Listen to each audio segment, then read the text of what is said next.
Hi, welcome to another great edition of Mississippi Stories. I'm your host, Marshall Ramsey. I'm editor-at-large and editorial cartoonist of Mississippi Today. I tell you what, sometimes you might see somebody who's homeless and you don't really think too much about it. You might pull up to the intersection and you might see them and you might see them ask for money. You just really don't think about what might happen when the sun goes down.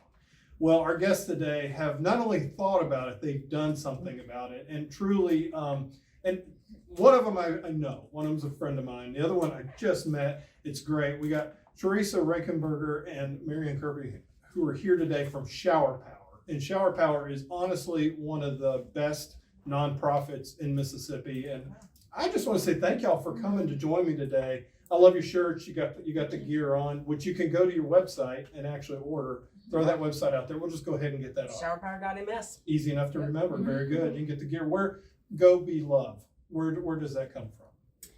Well, I'm a realtor by trade, and I was showing a house one day.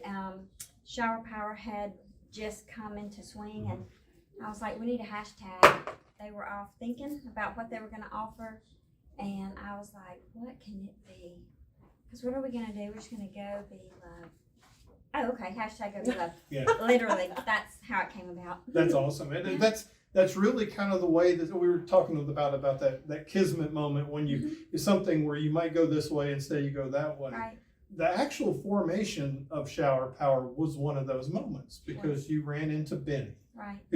Bennie must hang out over at Lakeland Drive at the exit there. Yeah. Yes, he does. So tell us that story. Well, me and my kids were going out one really cold winter day about probably 6.5 years ago or so, and we were driving up Lakeland. Bennie was the first person we saw. We were handing out bags of warm things, and I had about a 35 to 40 conversation with Bennie on a bridge. Oh, wow. Right there. Well, you just pulled the car over and we're talking. We pulled over. Yeah. I jumped out, ran up. He's pushing his little buggy. Yeah. And I gave him all the things in the bag, and I told him there's nothing in there that's going to save you, but I hope it helps you through all of this. What's your name? And he said Bennie. I said, I'm Teresa. I hugged him and I ran and jumped in the car. That was it. And I ran into Bennie 6 months later in almost the same spot just across the street. And that's how it came about. I just became his friend. You want me to finish the story? No, I just remember you saying that he went to a gas station to kind of wash up. He did. That's where he used to take his shower. He still does, actually. He described it. It's in the sink. Yeah. And it's a bird bath. And he gave me full how he splashed himself. He went through the whole thing. It's very sad. And that's kind of where the whole idea for Shower Power came from. That is where the idea came from. So, I mean, and I think about that. I mean, I was, of course, I don't think I showered my whole teenage years. So that's a different matter. But I mean, there's an awful lot of humanity to just the fact that you can go and get a meal or go get clean or have somebody stop and talk to you and call you by your name. Right. So, I mean, and that's the beauty of it. And I love, your thinking. I like how you thought through all this. You're like, well, hey, put a shower in a camper, then why not a truck? Now, didn't originally you thought about driving around town, which that would have been kind of like, I guess trying to hit a moving target on that. I think we would have a national TV show right now. Oh, would you? Absolutely. That'd actually be good. Yeah, it would. That would be good. And about to say, and Bill Courtney, if you're watching this, a friend of mine has a podcast. It's called Army of Normal Folks. And I'm pushing y'all because I think really, honestly, that's how a lot of problems get solved. Absolutely. Good people, normal people. That, like I said, you have a publishing empire. I love that. It sounds great. Well, no, in publishing, it sounds great. Well, these days, that's not, publishing empires. Yeah. Not like it was back in the 20s, but it's still pretty cool. Right. Well, I guess this is the 20s, but anyway. And of course, you're a realtor. This isn't your day job, but you literally create this thing where you're able to trick out a box truck. Right. With showers. Trick it out. I like that. Yeah. So you trick it out and you park it. Right. And so people know where to go. And that's the cool thing. It's on that. But it's really grown into so much more. It has. Yeah. It's way more than a shower. We have made truly best friends. Yeah. Mary and I both say, we all say, some of our best friends live outside in downtown Jackson. Yeah. So we've developed lots of really good relationships. Fridays is, it went from just being a shower. You should have seen us in the beginning. We didn't know. We didn't bring any clothes. We have learned step by step. And now it makes us feel so good. They call Shower Power Church. Wow. They'll say, I'm going to church. Mm-hmm. That's the word that we are hearing, that people are saying, what are you doing today? Going to church. And they're coming to Shower Power. Hmm. That's neat. It's a beautiful thing. We absolutely love it. Absolutely. Well, one thing I can always say about church, a big part of church is community.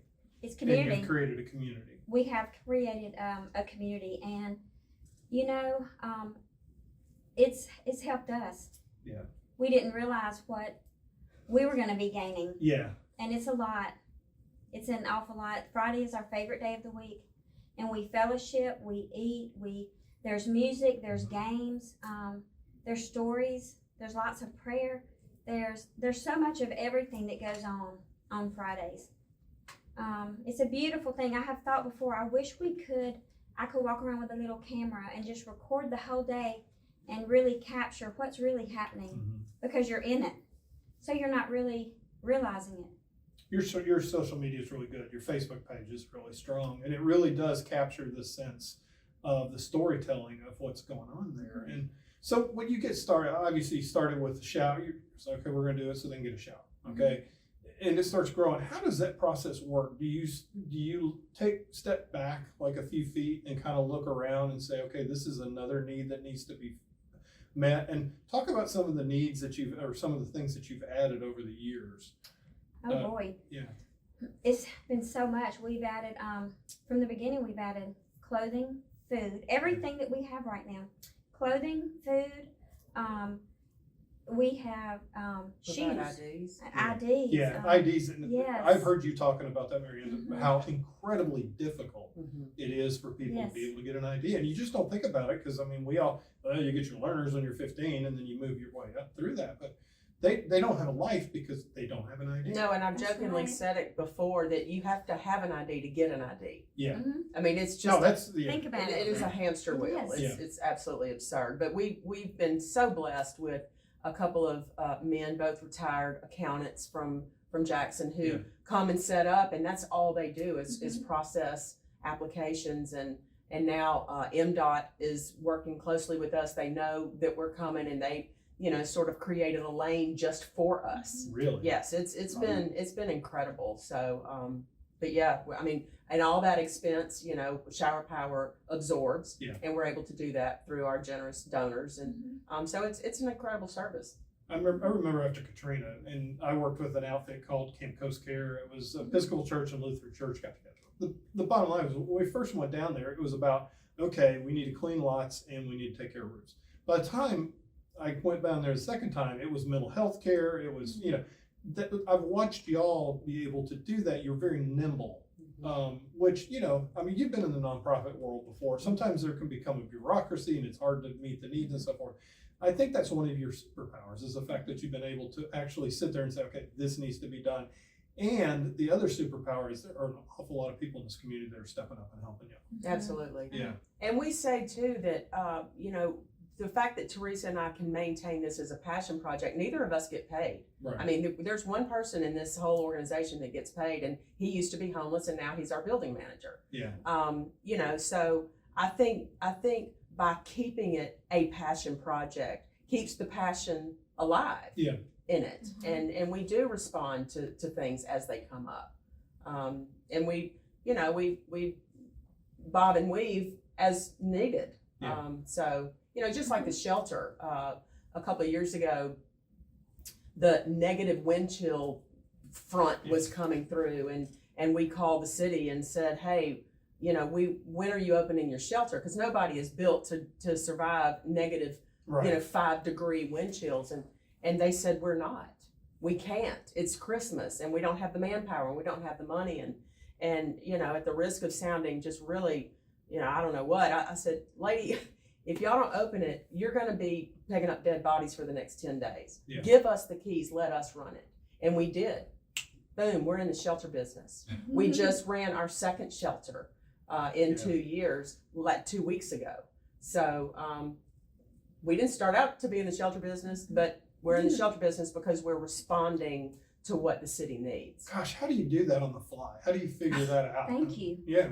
I mean, how do you do that? It's like, Well, it's herding cats Yeah. and, you know, making lots of phone calls. I was in New York at the time that we were trying to plan all this. She was in Jackson. Lots of texts, lots of calls, Yeah. but it got done. And from the first time that we had done the shelter, we had decided we wanted to be staged in such a way that we could be self-sufficient and not have to go borrow 100 cots or, you know, do this. So we had 3 meals a day brought in. We owned all of our own cots. yeah, I noticed that. I noticed you were asking for donations because you had a smaller size the last time you did it, but you wanted to get 100 beds this time. Yes, the first time we did it, I think we were able to accommodate 75, and I'm not even sure if we got to capacity. This time we had 100 beds out, and we had 140 people come through those Really? doors. Wow. Now, we didn't have 140 all stay at the same time. Obviously, we couldn't accommodate that, but it was over 100. We had people on the floor in sleeping bags.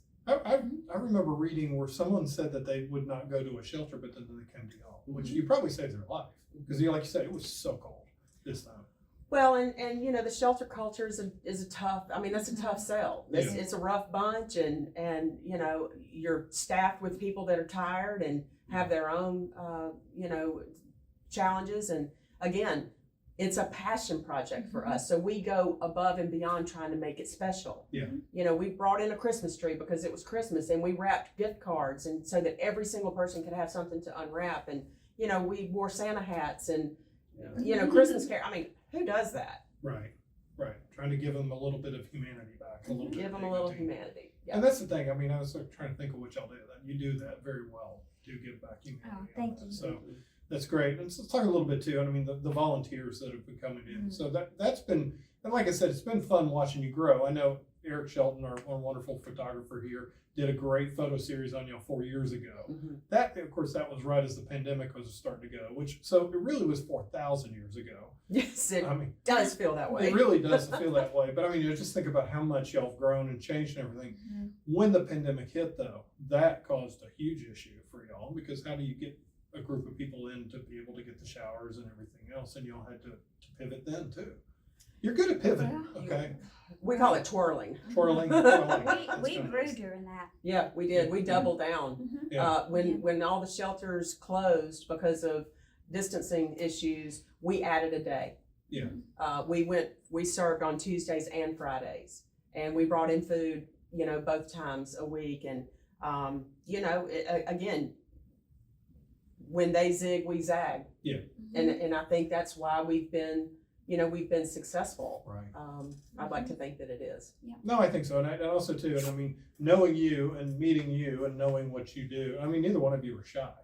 So you're not afraid to ask for help or whatever. You've had some great sponsors throughout the years. Oh, gosh. Amazing. Yeah. Amazing. Unbelievable. Yeah. And it's been interesting, just a cross section of businesses that have come in to help and people in churches. And it's just, you know, like I said, you know, I've watched, and I used to work downtown. You and I worked together for a brief time at the Clarion Ledger.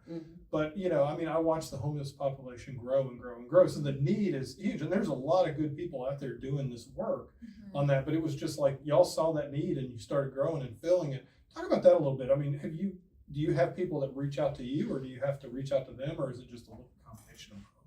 I think it's a combination of both. Yeah. Mostly, I feel like people reach out to us. Yeah.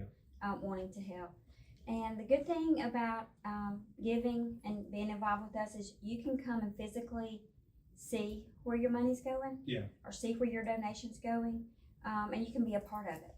I have to tell this story. On Friday, this past Friday, we had a volunteer that I was not necessarily familiar with, but she had donated clothes to Shower Power some weeks prior. Yeah. And her husband had passed away. So she was there volunteering, filling, we call them orders. You come to the table, you say, I need a pair of jeans and a hygiene kit and some chapstick. And then we take that request in and we fill the orders and we, you know, present them back to the person that. You're like a mini Amazon. It's like a little It Amazon. is a little We mini call Amazon. ourselves Amazon sometimes. We do. Yeah. But anyway, this volunteer who was new to us actually filled an order with items that had belonged to her husband, and she recognized them Oh, immediately. wow. It was very emotional Yeah. for her. Yeah. And I walked up on it as it happened, but just the satisfaction. See, I'll cry right now. Yeah, It the was- satisfaction it was a that lot. she had in doing that. It was such a full circle moment, ordained by God, no question about that. Yeah. And it was really special to witness it. And It that was. we have a million of those stories. You're speaking of a million different things that I didn't know. Like I said, just doing my homework on what y'all are doing. Number one, if you're going to donate canned goods, do it with a pop top. Please. Yes. Yeah, because guess what? When you're homeless, you're generally not walking around with a can opener. Correct. Yeah. Mhm. Little things you don't think about. I think about how many times that I have that problem at home. Yeah. I have a roof over my head, so I Right. can't find the stupid can opener. Right. Right. So, but I mean, pop tops, that matters. Then on top of that, shoes, which Yes. totally blew me. You need really sturdy, Mhm. thick soled shoes because if you don't have a home, guess what? You're walking 75 to 100 miles a week. That's It's right. a lot. That's a lot of steps. That's right. So you need good shoes. 32 waist pants. That seems to be the size. That It is. We is tell very people that we think Jesus was probably Yep. 32. popular. True story. We Yeah. do. Because it's almost a universal size. It doesn't matter who is asking for jeans, they're asking for a 32 or a 34-32. Yep. It's crazy. What stories, I mean, who surprised you? I mean, obviously we talked a little bit about Bennie, but talk about some of the people that you've met over the years that just touched your heart.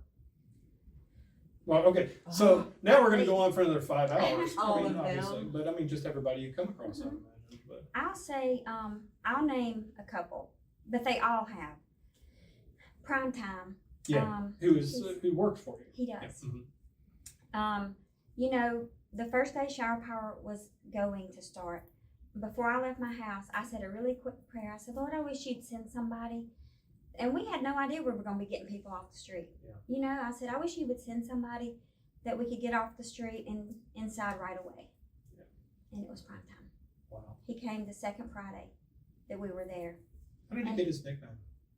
He said the ladies named him in high school. In high school? That's what he said. Okay, I'll take his word on that. He's one of the most remarkable people. Yeah. I would trust him with anything I have in my life. Really? He spends holidays with me and my kids. Mhm. He is phenomenal. He is the most down to earth, just great person who just went off on into hard times. Yeah. And could not get out. So he's one of the most probably. He's very, very dear to my heart. Oh Lord, and there's so many. I would say More. Robert Oh. Jones. He That's lived in the hers. woods. I mean, Hers. he's literally my brother. Yes. He is easily one of my top 5 closest friends Yes. in my life. You know, 54-year-old man who lived in the woods for 40 years, but he was savagely abused by his stepfather, and he suffered some mental trauma as a result, Oh, sure. and just never was able to get on his feet. And then we met him, and now he lives inside. He helps prime time at the building, and again, he's one of my closest friends in life. I would just do anything for him, and I trust him, and he would do anything for me, including stepping in front of a bullet. He would. Wow. And I think it's pretty neat that Primetime's my person and Yeah. Robert's hers, and they are partners now. Oh, they're partners. I mean, sort of. Yeah, They yeah. they both run the building, They- basically. Yeah. So there's been so many people who have come along. I could talk about 25 or 30 more. It's there's so many, but Primetime is probably the main person that has touched my life the most. That's wonderful. That's Mhm. wonderful. You know, and I think about that. I mean, you think about both of their stories. We're all just like literally so close to being in that situation. Yeah, It really it's is. scary. Yeah. I mean, Mhm. but thank y'all so much for what you're doing. And like I said, thank you for coming in today and talking about it a little bit. Is there anything that you would like to add that I have not touched on? Well, just come see us. It's Yeah. hard to convey what we do in in this dimension. Yeah. You really need to No, come. I probably should be honest with you. It probably should be down. Yeah. And then I You probably really got to should do come a and follow touch up. it. I'll come Yeah. down Yeah, and you do that should. with you because I think that would be fun. You Yeah. would love it. It demystifies Yeah. the homelessness. It Mhm. makes you realize that these are just people too. Yeah. You know, they don't have the access that we have, Mhm. but this is what you would potentially look like if you didn't have the blessings and access that you do have. And I think that's an important takeaway. To your point, we're all dangerously close to being in the same situation. We're one diagnosis, one job Yeah. layoff, one divorce away. Definitely. And we want to also probably thank our donors. Yeah. Anybody that donates anything, and there's a little lady that writes letters every now and then and says, I don't have money to donate, but I pray for you daily. And I thought, we've talked about, you know, people who pray, we need that. Mm-hmm. That's a huge, that's being very generous to choose somebody to pray for. Yeah. So we need every bit of it, and we're thankful. So you're getting time, treasure, and talent. That's it. Yeah. That's it. Yes, and we're very grateful. So once again, the website, Showerpower.ms. easy enough. You're also on Facebook and your Yes. Instagram as well. Yep. So Shower Power, I take it. Just Yep. type that in there. Mhm. I tell you what, thank y'all so much for taking the time to do this, and thank you what you're doing for the community too. Because like I said, you're helping people that frankly have lost, you know, their ability to be human, and you're Yeah. giving it back to them, and that's because you're treating them like with the dignity that they deserve. That's what it's all about. Hey, Thank this has you. been great. Thank y'all. It's so You're good to welcome. meet Thank you It's officially. so nice to meet Yeah, you no, too. I just want to meet you. It's like anybody can get something like this started, you know, and thank you too for jumping in there. I'm glad y'all get to work together again. Me too. Yeah. That's Me fantastic. too. This has been fun. Hey, thank you. And thank you for watching Mississippi Stories. And we'll be back again next week with another great episode. But you can go to MississippiToday.org and find, more of them, or some great coverage, or even a few mediocre cartoons as well. I'm Marshall Ramsey. I'll see y'all next time.